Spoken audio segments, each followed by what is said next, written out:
কিন্তু হতভাগা মুসলমান, নবীকে আমাদের ফলো করা উচিত ছিল, কিন্তু আমরা নবীর ফলো বাদ দিয়ে আমরা চলে গেছি দাদা বাবা খাজা বাবার কাছে, পীরের কাছে চলে গেছি। সন্তানকে দায়িত্ব পীর দেয়, সন্তানকে দায়িত্ব কবিরাজ দিতে পারে। আজকের মা বোনরা এত বিশ্বাস অগাধ হয়ে গেছে, এরা পর্যন্ত আজকে আল্লাহকে বলে ভুলে গেছে। এরা চলে যায় কোথায়? তো আপনার মাজারে, চলে যায় আপনার খানকাতে।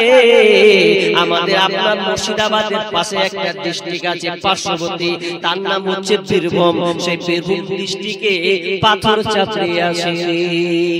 আপনারা কেউ গেছেন এখানকার পাথর চাপড়ি? জানেন কেউ? জানেন? দেখা আসবেন একবার, ওদের লীলা খেলা একবার দেখে আসবেন।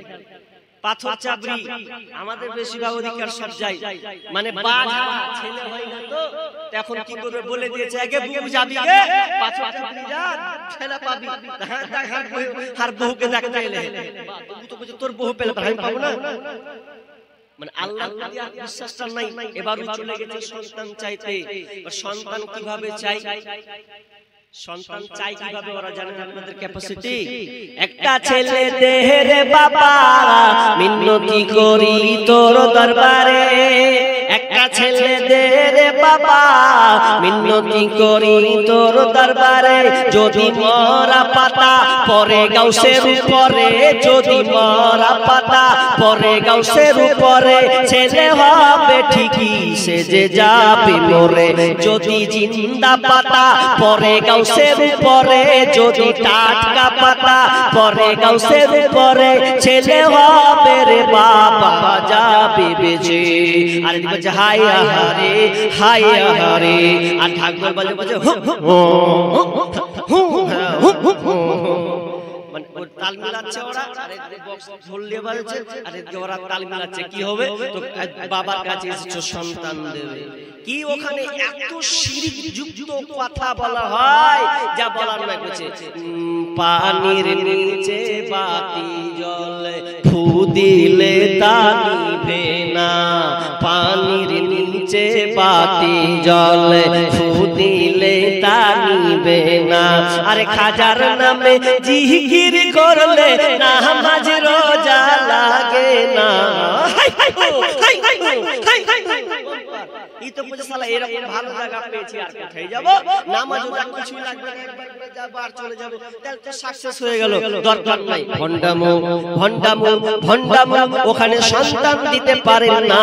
ও মুসলমান আজকে মুশরিকে পরিণত হয়েছে, অথচ আমার আল্লাহ বলেন লিল্লাহি মুলকুস সামাওয়াতি ওয়াল আরদ ইয়াখলুকু মা ইয়াশাউ ইয়াহাবু লিমান ইয়াশাউ ইনাসা ওয়া ইয়াহাবু লিমান ইয়াশাউ যুকুর আও ইউযাব্বিহুম যুকরানা ওয়া ইনাসা ওয়া ইয়াজআলু মান ইয়াশাউ ওয়াকিমা।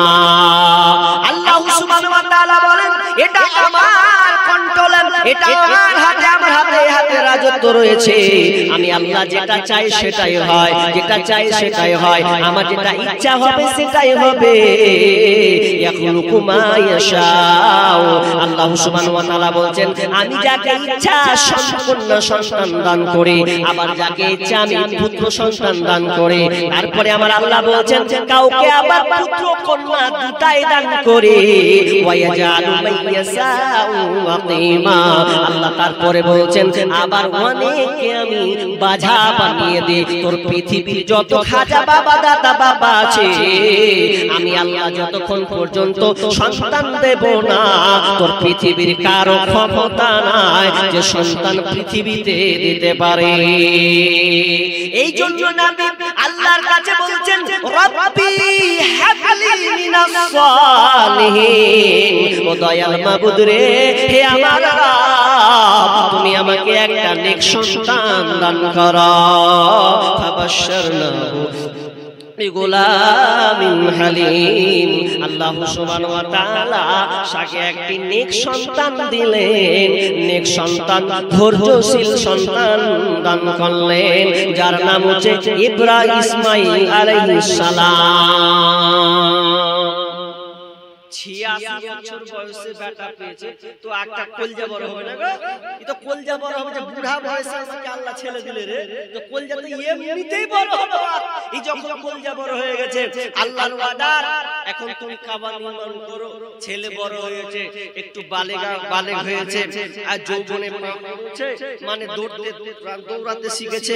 এমন সময় আল্লাহ একটা পরীক্ষা করছেন। কোন তাফসীরে বলছেন, আরে তুই কাবা তৈরি করতে গিয়ে তোর বেটাকে তুই চুমু খাচ্ছিস আর বলছিস আমার বেটা। তা আমি আল্লাহ দেখবো যে তুই আমাকে বেশি ভালোবাসিস না তোর বেটাকে বেশি ভালোবাসিস। এবার আল্লাহর পরীক্ষা দেখেন। হায় হায় হায়, নবীর মধ্যে সবচাইতে পরীক্ষা পেয়েছেন ইব্রাহিম আলাইহিস সালাম। তিনি 113 বার পরীক্ষা দিতে হয়েছে ওনাকে। তার মধ্যে বড় বড় হচ্ছে 13টা, তার মধ্যে এটা একটা পরীক্ষা। এত পরীক্ষায় পাস কি আল্লাহ সুবহানাহু ওয়া তাআলা। এবার দেখেন ইসমাঈল আর ইব্রাহিম আলাইহিস সালামের মধ্যে কি চলছে। আল্লাহ তাআলা স্বপ্ন দেখাচ্ছেন ইব্রাহিম আলাইহিস সালামকে। ফালাম্মা বালাগা মাআহু সায়া ক্বালা ইয়া বুনাইয়া ইন্নী আরা ফিল মানাম আন্নী আযবাহুকা ফানজুর মাযা তারা ক্বালা ইয়া বাতি ফাআল মা তু'মার সাতাজিদুনি ইনশাআল্লাহু মিনাস সাবিরিন।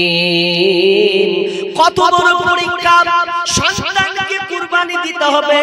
এই জন্য ইব্রাহিম আলাইহিস সালাম আপনার কিনা কেউ কে বলছেন, কোন তাফসীর বলছেন 12 কিংবা 13, কিন্তু কোন বয়সের উল্লেখ নাই। এটা ধরেছেন অনুমান করে বালেগ হওয়ার জন্য।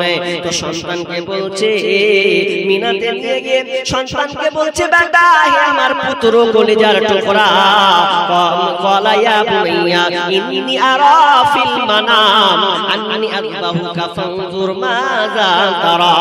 বেটা বলো বলো, আমি স্বপ্ন দেখছি আমি তোমাকে জবাই করছি, এর ব্যাপারে তোমার কি রায় আছে বলো, তোমার মতামত কি আছে একটু আমাকে জানাও। যখনই বলা হলো বেটা রে আমি তোকে নিজের হাতে কুরবানি করব, আচ্ছা বলেন তো বেটা কি উত্তর দেয়? আপনি বাপ ছেলে আছে 4-5টাতে, একটাকে বেটাকে বলছে হাসান রে আই তো বেটা কি রে কি বলছ আব্বা? শুন তো, আমি একটা স্বপ্ন দেখেছি রে বেটা, তোকে এখন কাটবো। তো তুই রাজি হলি কি? বউরে আগে শালা কেমন বাপ কাটালে বলছে আমাকে কাটবো। তোকে বল না বাপ আমি রাজি নাই, তুমি দেখো অন্য বেটাকে, আমি কত সস্তা লাই। আর ইব্রাহিম সালাম দেখছেন যেমন বাপ তেমন বেটা। সিপাহী কা ঘোড়া ছোট থোড়া থোড়া এরকম নাই। তো যাই হোক, তো বাপ বলছে আমি জবাব করছি রে। তো বেটা বলছে ক্বালা ইয়া আবাতি ফাআল মা তু'মার সাতাজিদুনি ইনশাআল্লাহু মিনাস সাবিরিন। আব্বা জান আপনি যেটা স্বপ্নে দেখেছেন ওটা আপনি বাস্তবায়ন করুন। যেটা আপনি স্বপ্নে দেখেছেন আপনি বাস্তবায়ন করুন। আপনি আমাকে ধৈর্যশীলদের মধ্যে একজন আমাকে পাবেন। ধৈর্যশীলদের মধ্যে একজন এখানে বলা হলো কেন? তার মানে ধৈর্যশীল কয়জন? ইব্রাহিম আলাইহিস সালাম ধৈর্য রেখেছেন, মা হাজেরা এখানে ধৈর্য রেখেছেন, মা হাজেরা এখানে ধৈর্য রেখেছেন, ইব্রাহিম আলাইহিস সালাম ধৈর্য রাখলেন, বেটাও আপনার কি না ধৈর্য রাখলেন। তিনজনে ধৈর্য। এবার ধৈর্যটা কি জবাই করবে বাপ বেটা আপনার বলে দিল আব্বা আমি রাজি আছি, আমি আপনি রেডি আছি, আপনি আমাকেও জবাই করবেন, এটা আপনার কোনো দ্বিমত থাকলো না। আলাম্মা আসলামা ওয়া তাল্লাহুল জাবিন। তারা দুইজনে আপনার কি না আসলামা আত্মসমর্পণ করলো। দুজনেই তারা রেডি হলো, বাপ ছেলেকে উপরে আছড়ে ফেলে দিল। কোন কোন তাফসীর বলছেন না আপনার চোখ বাঁধলো, আপনার কিনা হাত পিছনে বাঁধলো, এগুলো কোন তাফসীর সঠিক নয়। কোরআন তো ডাইরেক্ট বলছে দুজনেই রাজি, তো এখানে বাঁধার কোনো প্রয়োজন নাই। আব্বাকে বলছেন আব্বা আমি রেডি আছি, আপনি কাটতে থাকেন, কাটেন। আমি রেডি আছি, এতে আপনার কোনো আপত্তি, আমার কোনো আপত্তি নাই। হাজি বেটাকে কুরবানি করবে চারটিখানি কথা, এটা কখনোই সম্ভব নয়। অথচ আল্লাহর কত বড় পরীক্ষা বন্ধুরে, আপনি কথাটাকে দিলে কতটুকু নিলেন আমি বুঝলাম না, তবে একটু বুঝেন তো। আপনি একটা খাসিকে, আপনি একটা গরুকে 1 বছর ধরে পাললেন, আপনার কিনা 1 বছর ধরে একটা খাসিকে আপনি পাললেন, এত সুন্দর করে পালন আপনি পাললেন, লালন পালন তাকে আপনি করলেন, এত সুন্দর করে আপনি কত কষ্ট করে মেহনত করে আপনি বড় করলেন। যেদিন কুরবানির দিন হয় দেখেন তো সেদিন কি হাল হয়। আপনি 1 বছর ধরে একটা খাসিকে যত্ন করে আপনি কুরবানি করেছেন, ও তো বেটা নয়, ও তো কোনো মানুষ নয়, সামান্য তো একটা পশু। আর ওই পশুটাকে আপনি কুরবানি দিবেন। বাড়িতে আপনার ছোট ছোট বেটা আছে, বেটি আছে, দেখবেন অনেক সময় আপনার চোখ দিয়ে অনেক সময় পানি আসে। আপনি 1 বছর ধরে একটা খাসিকে আপনি লালন করেছেন, কত যত্ন করে আপনি তাকে বড় করেছেন। আপনি ছুটে যেমন বাড়ি ঢুকেছেন, খাসিটা আপনার দেখে তৎক্ষণাৎ ছুটে চলেছে, আমার মালিক বাড়ি এসেছে, আপনার কাছে এসে হাজির হয়ে যায়। আপনি প্রতিদিন খাসিটাকে হাত বুলান, ওরে আমার খাসি রে। আর আপনি যখনই পান তখনই খাসিকে খাওয়ান। এমন সময় দেখবেন অনেক সময় খাসিকে যখন বিক্রি করা হয়, জবা তো দূরে থাক, খাসিকে যখন বিক্রি করা হয়, বাড়িতে আপনার 2টা খাসি আছে, বেটি তখন কান্না শুরু করে দেয়। ছোট বেটা দড়ি ধরে, আব্বা আমি খাসিকে বেচতে দেব না, এটা আমি খাসিটাকে খুব ভালোবাসি, এত কান্নাকাটি করে, আপনার চোখ দিয়ে পানি বের হয়। আহারে আমার এত যত্নের খাসি, আমি অন্য কাউকে দিয়ে দেব, জানি সে কেমন ব্যবহার করে। সামান্য বিক্রি করার জন্য আপনার অন্তরটা ফেটে যায়। তো আপনি একটা খাসিকে যখন আপনি কুরবানি দেবেন, তখন আপনার দিলটা কত তামান্না ওরে, মেয়েরা তো দেখতেই পারে না, সে একটা ভালো পছন্দের খাসি, নিজের হাতে করা মানুষ আপনার পশু খাসি, এটাকে সে দেখতে পারে না। ওই জন্য পাশের বাড়ি চলে যায় যে আমি চোখের সামনে আমার প্রিয় খাসি কুরবানি হবে, এটা আমি দেখতে পারবো না। অনেক ছেলে মেয়ে এটা নিতে পারে না। তো একটা পশুর জন্য যদি এত মহব্বত, এত ভালোবাসা হয়, একজন নবী নিজের সন্তানকে ছুরি চালাবে গলায়, এটা কেমন করে মেনে নেওয়া হয়? কোন ইতিহাস আছে, এমন কোন নজির আছে যে নিজের হাতে সন্তানকে সে কুরবানি করবে? আল্লাহর কিন্তু ইচ্ছা হয়েছে, এবার সে আল্লাহকে খুশি করার জন্য ছুরি ধরেছে, এবার সে আপনার কুরবানি হবে। এমন সময় আল্লাহ সুবহানাহু ওয়া তাআলা বলেন, ইয়া ইব্রাহিম কদ সাদাকতা রুয়া ইন্নাকা যালিকা নাজজিল মুহসিনিন। দাঁড়াও দাঁড়াও, রুখো রুখো, তুমি সাকসেস, তুমি সাকসেস, তুমি কামিয়াব, তুমি কামিয়াব, তুমি কুরবানি যথার্থ, তোমাকে আর কুরবানি করতে হবে না। মুহসিনদেরকে আল্লাহ এইভাবে পরীক্ষা করেন, ওরে ইব্রাহিম তুমি আমার পরীক্ষাতে পাস হয়ে গেছো, তোমার সন্তানকে আর কুরবানি দিতে হবে না। সামনে এসে একটা দুম্বা আসলো, কোন দুম্বাটা? কোন তাফসীরগণ বলছেন যেটা আপনার কিনা হাবিলের দুম্বাটাকে আসমানে উঠানো হয়েছিল, ওই দুম্বাটা সেদিনকে মিনাতে পড়েছিল, আর সেদিন সেটা কুরবানি করা হয়েছিল, আর সেদিন থেকে আমরা সবাই কুরবানি করে থাকি। তাহলে আমরা ইতিহাস পেলাম কুরবানি কেমন ছিল। এখন কুরবানি আপনি পেয়েছেন আপনার ইচ্ছা মতন, ভালো দেখে পুষ্ট পুষ্ট কুরবানি, ভালো দেখে 1 বছর মুশিনা সিন্নাওয়ালা দাঁতওয়ালা দেখে আপনি আজকে কুরবানি দিবেন কদিন পরেই। কিন্তু কুরবানি কার জন্য দিবেন? লোক দেখানো দিবেন? লোক দেখানো যদি আপনি কুরবানি দেন তাহলে তো গেল। আল্লাহ আপনার লোক দেখানো কুরবানি নেবে না, কিন্তু এখন লোক দেখানো কুরবানি বেশি হয়। নামাজের সংখ্যা কত আছে? হাজি ছোট্ট একটা আয়াত পড়েছিলাম, সূরা কাউসার, কার কার জানা আছে? হাত তুলেন তো ভাই। সূরা কাউসার ছোট্ট সূরা, জানা আছে কারো?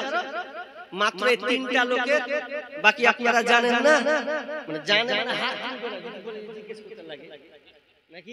আরে জিজ্ঞেস করব না, এটা টাইট, এটা মজবুত করার জন্য আপনাকে আমি হাত তুললাম। তো আমরা সবাই ছোট ছোট একটি সূরা, ইন্না আতাইনাকাল কাউসার, তাই তো? আর মিলে কি আছে? ফাসাল্লি লিরাব্বিকা ওয়ানহার আছে তো? তো ফাসাল্লি লিরাব্বিকা, আগে আল্লাহ তাআলা বলছেন ফাসাল্লি, আগে কি করো? নামাজ নামাজ নামাজ